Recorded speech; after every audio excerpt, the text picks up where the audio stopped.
Hello, friends.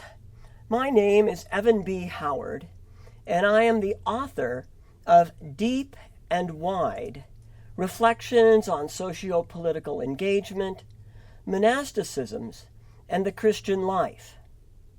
In this fifth video in our series, I will introduce you to the fourth chapter of the book entitled We Care.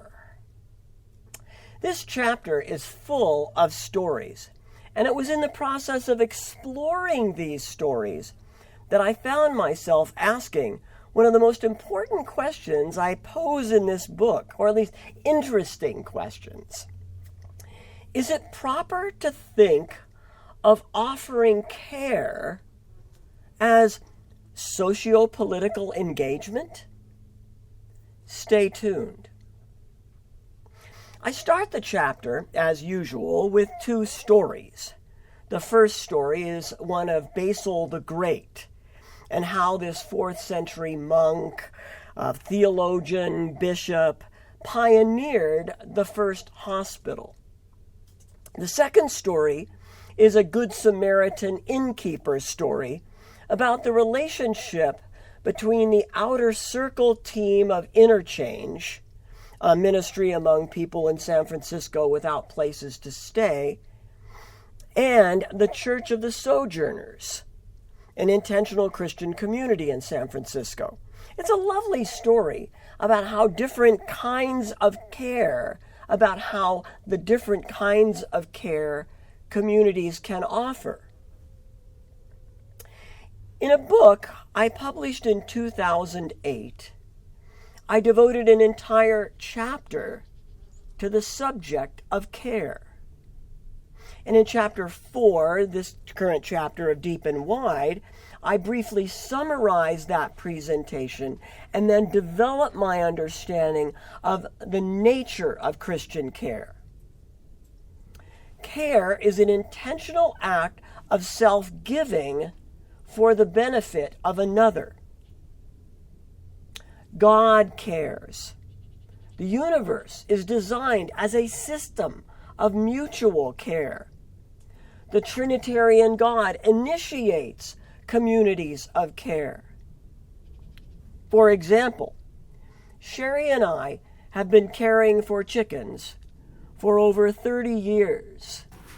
We give something of ourselves: time, compassion, food scraps, and in turn, our chickens care for us, providing eggs and a lot of comic relief in our day.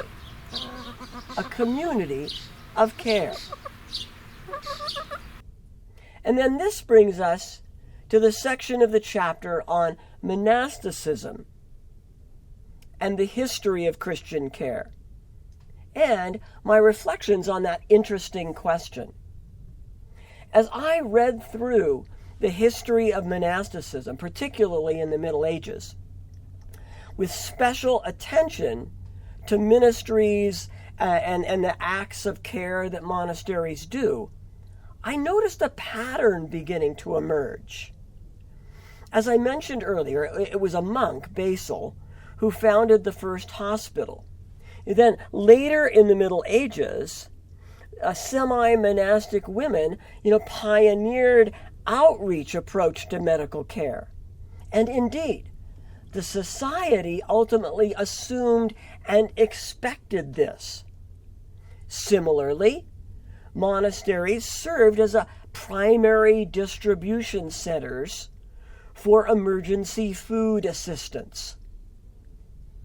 Furthermore, monasteries were the central places of education in the early Middle Ages.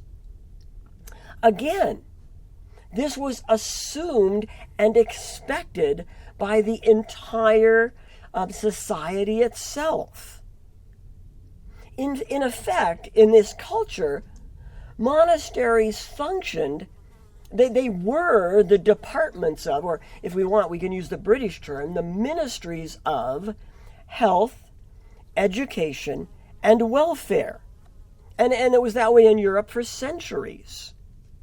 And believe me, when you read this history, you see that managing the ministries of health, education, and welfare in medieval Europe was a very political affair.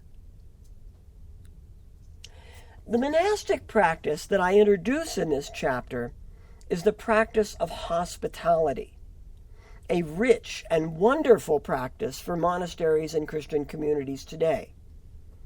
And I also include in this chapter some suggestions for regarding how to make the act of care really caring, as opposed to like just patronizing or something like that.